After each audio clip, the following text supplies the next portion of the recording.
Shorthand English high speed 180 words per minute. Be ready for trial dictation for 2 minutes. 15 seconds left. 10 seconds left. 5 seconds left. Begin. Mr. Speaker, sir, after the general elections, I am happy to be present in this House again to support the motion of thanks on the President's address. The Honorable President has given the outline of the things that we want to do in the course of this year. His speech reflects the overall views of the people. It is therefore true that this motion of thanks for his address is a thanks to the people of the country at large. Honorable Speaker, sir, I would also like to assure you that in this regard, this government will move forward with the schemes mentioned in the address to fulfill that dream. It is necessary for us to remember that India should not lose this opportunity. I believe that with your support, we can overcome the problems and at the same time meet the ambition of the people. I would like to bring to your attention that nearly 60 members have taken part in this discussion. Those who have been elected for the first time have been given more opportunity to speak.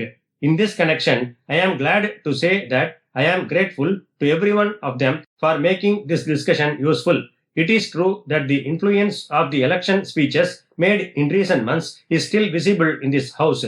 I am grateful to the House for cooperating with the new Speaker. It has to be borne in mind that the nation has given a strong mandate after several years. They have once again voted the same government to power with greater strength. I am sure that every Indian can feel proud of the fact that our voters are very aware. It is a matter of satisfaction that we have done hard work in the last 5 years for the welfare of the people. As a result of this, the people have once again elected us to power. It appears to me that the people have placed more faith on us, and it is therefore necessary that we should work hard to honor them. Mr. Speaker, the great leaders of our country who guided us have always talked about the poorest of the poor.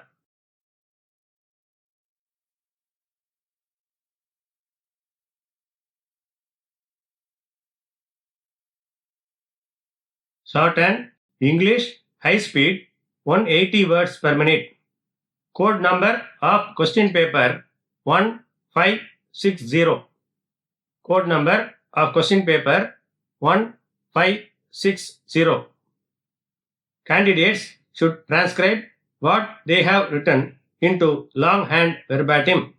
10 marks are reserved for shorthand performance. Handwriting during transcription should be legible and sufficient space should be left between lines. Be ready, 30 seconds left.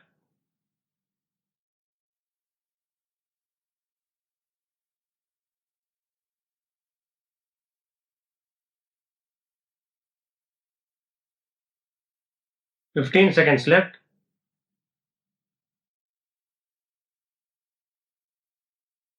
10 seconds left.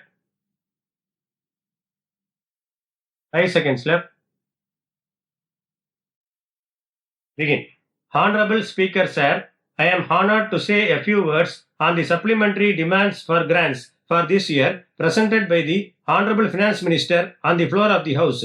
We have all gathered here at a time when our economy continues to fight the effects of the pandemic. As a matter of fact, I would like to state that our difficulties started right from demonetization. On this occasion, I would also like to state that we do support the great efforts of those employed in our health care system. It is a matter of satisfaction that the health workers, nurses and doctors risked their lives to save the people. As a result of this, we were able to bring the situation under control as soon as possible.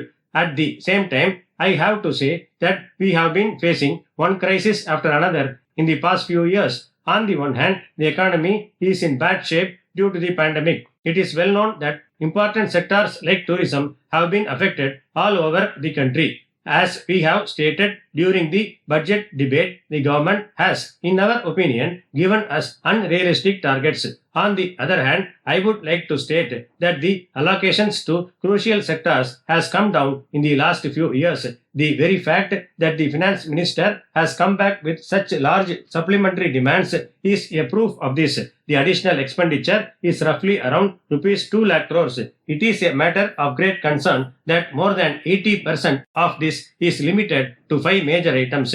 In the light of the above, let me assure the House that honorable members in the opposition understand the need for critical spending as a result of the pandemic. At the same time, the government must stop presenting to this House targets which are unrealistic. As members of this House, it is therefore necessary for us to request the government to provide much more realistic figures to the country. I had the privilege of pointing out here during the budget that the macroeconomic figures presented by the Honorable Minister raised several doubts in the minds of the Honorable members. I am afraid the supplementary demands merely confirm my suspicion raised in the House.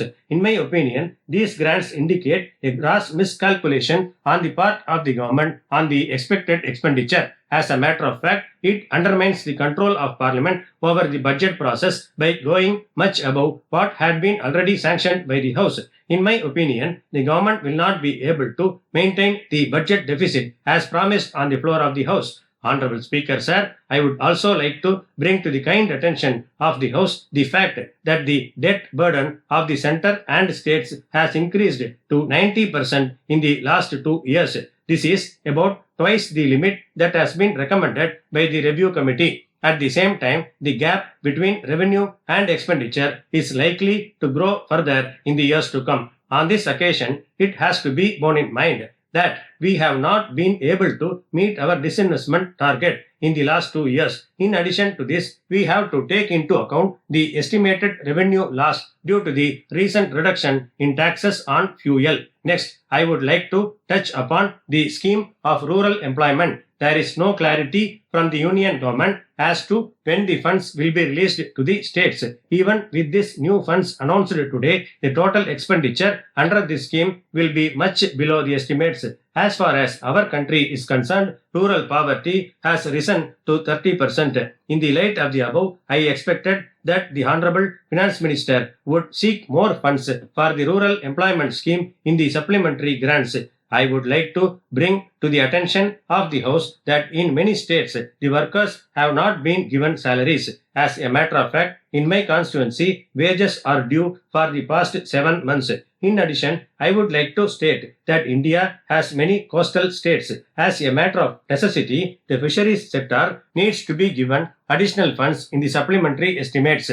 In the same manner, the tourism sector needs your attention. Mr. Speaker, I would now turn to the railways. On this occasion, I support the government for coming up with the National Rail Plan for the next 10 years. However, it appears that the government have grossly underestimated the funding required. Similarly, the Auditor General in his report has pointed out that there is need for realistic estimation as far as railways are concerned. As a matter of fact, despite getting additional funds, the final expenditure was well below the original budget estimates. It is well known that the supplementary demands for grants are for the economic development of our country. It is therefore necessary that the honorable members should not stand in the way of giving additional funds to government. At the same time, we have to point out here that the government should make proper estimates before coming to the House. With these words, I conclude my speech. Thank you.